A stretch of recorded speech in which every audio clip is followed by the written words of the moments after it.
There we go. I'm your instructor, Pierre Huey, aka Mr. Peter P is for patience. It is Monday, everybody, and we are going to do a little studying. I'll make this one really, really quick. We're going to talk about something that has a few high percentage questions on the Barber Theory exam. That is myology. Hopefully, my students will get on here and they can get these questions right. But I'm gonna relax.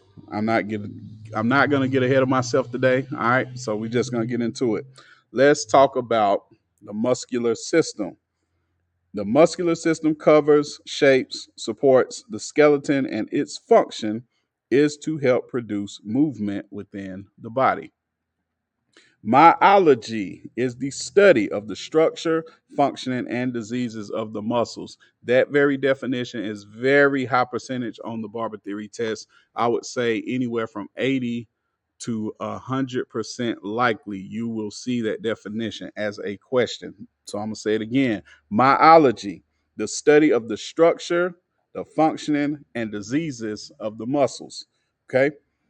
Now let's talk a little bit about the muscular system. It consists of 600 large and small muscles that can comprise 40 to 50% of the body's weight. Muscles are composed of contractile fibrous tissues that stretch and contract to facilitate the action of various body movements. The muscular system relies upon the skeletal and nervous systems for its activities and proper operation. Yeah, I'm all over the place this afternoon, y'all. Forgive me, early afternoon. All right.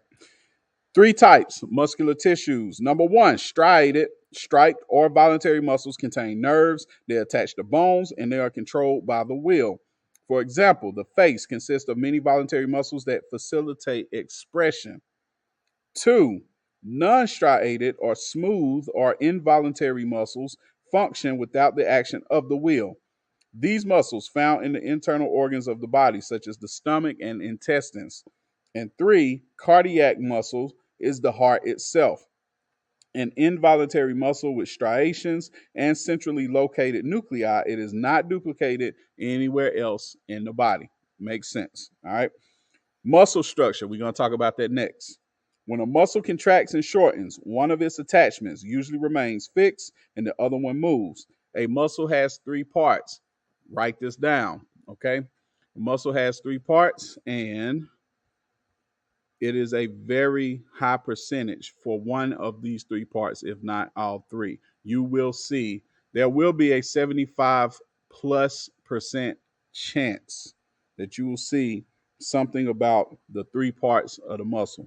We're going to talk about them and identify them and discuss them. Hey, what's going on? How y'all doing? How y'all doing? Tell everybody I said what's going on. Listen, Albany Beauty Academy. I had the pleasure of catching up with them at a conference for school owners. That's coming up on about a year ago, ain't it? But yeah, they're my folks. They're my folks. How y'all doing? And hey, Jackie, what's up? All right, let's talk about the three parts of this muscle. Origin, the part of the muscle that does not move, it is attached closest to the skeleton. The origin. Second, you got the belly. The belly is the middle part of the muscle, and the insertion is the part of the muscle that moves and is farthest from the skeleton. All right, one more time. The origin is the part of the muscle that does not move, is attached closest to the skeleton. The belly, the middle part of the muscle, and the insertion is the part of the muscle that moves and is farthest from the skeleton. All right, very high percentage. Let me see what else I can see up in here. All right, stimulation of the muscles. Not really high percentage, but we'll go through them real quick. Muscular tissue can be stimulated by massage, electrical therapy current, infrared light, dry heat, moist heat, nerve impulses, and chemicals. All right. Dry heat being heating lamps or heating caps, moist heat being steamers or moderately warm steam towels. Nerve impulses is through the nervous system, and chemicals could be certain acids and salts. All right. Massage can be either hand, electric vibrator, or water jets for stimulation for that. All right. Muscles of the scalp, face, and neck. Now, this starts to get a little bit higher percentage. I say 50% and higher, okay?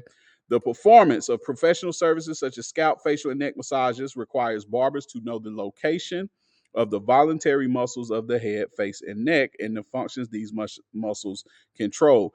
All right, we're going to go a little bit further than talking about the test when I get done. All right, muscles of the scalp. The four muscles of the scalp are the following: the epicranius is also known as the occipital frontalis, the broad muscle that covers the top of the skull and consists of the occipitalis and the frontalis.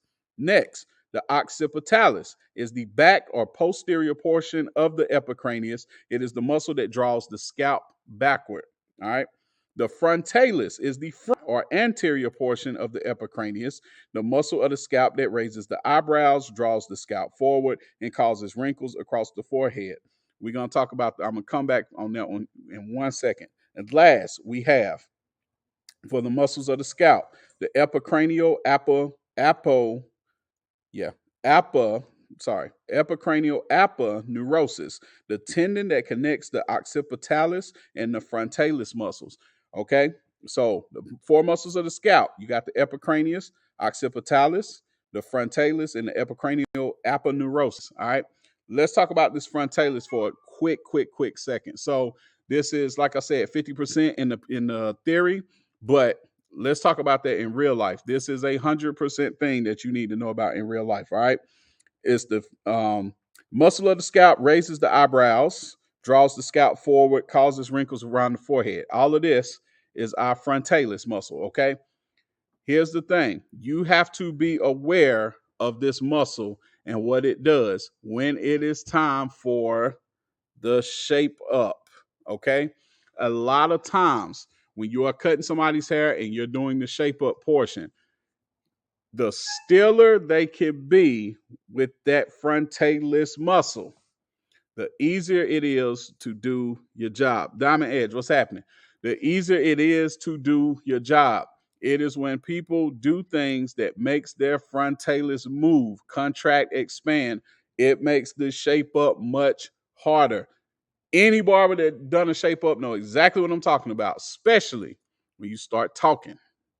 When you're talking, what people don't know is your expressions, which are controlled by will, which we just talked about earlier, makes your frontalis move and contract, right? If I raise my eyes like this, it makes this contract. It pushes this up, and it makes it hard for me to apply the shape up right there. Okay.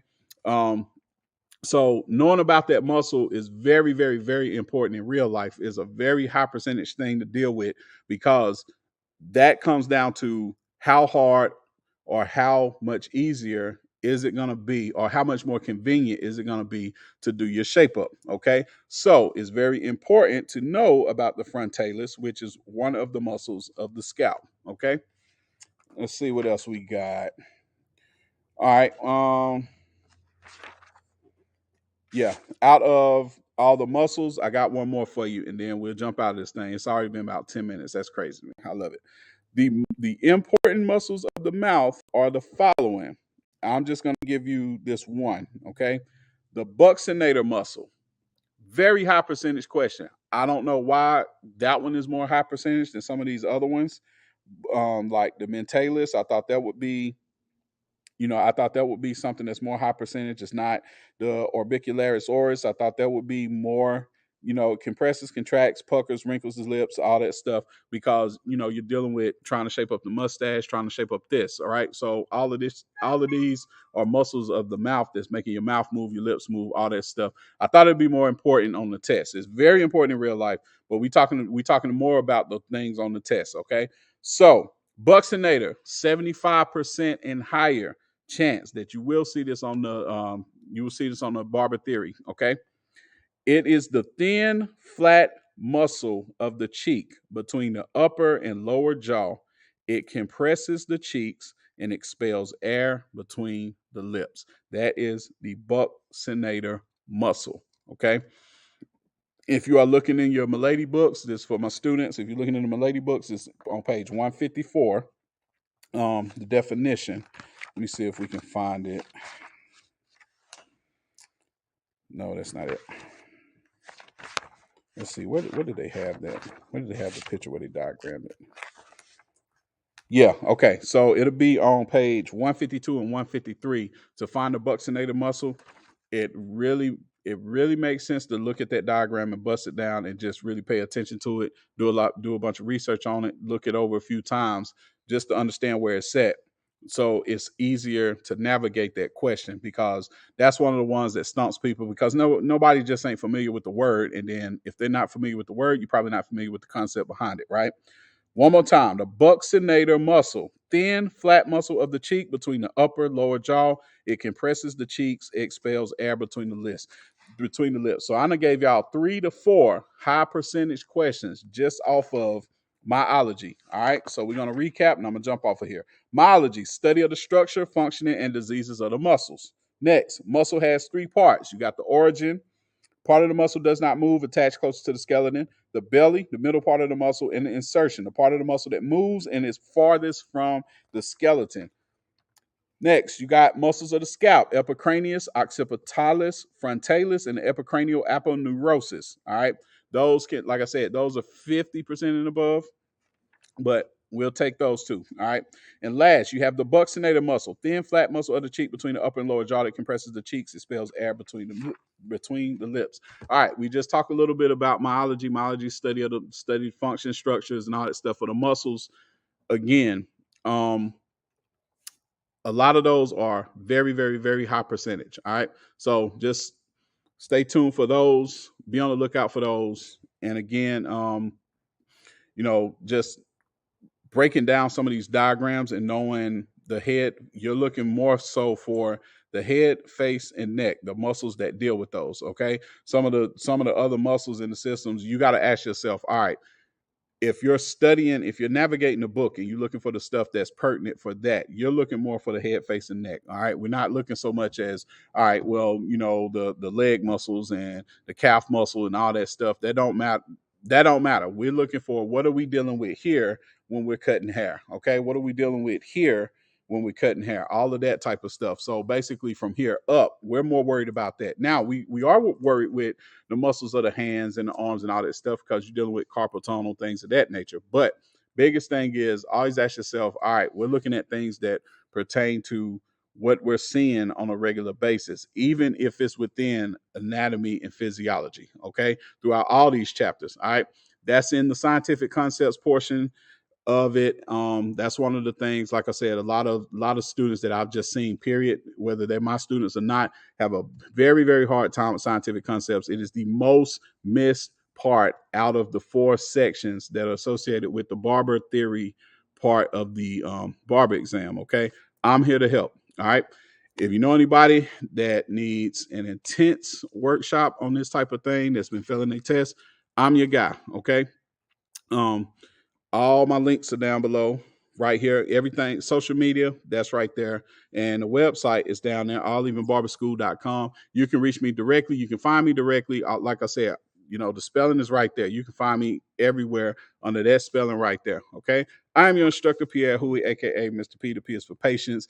It is Monday, day before my favorite day, but I will be back very, very soon. Y'all get ready to study with me. We're going to do some more. We're going to pass this test together. Y'all have a wonderful day.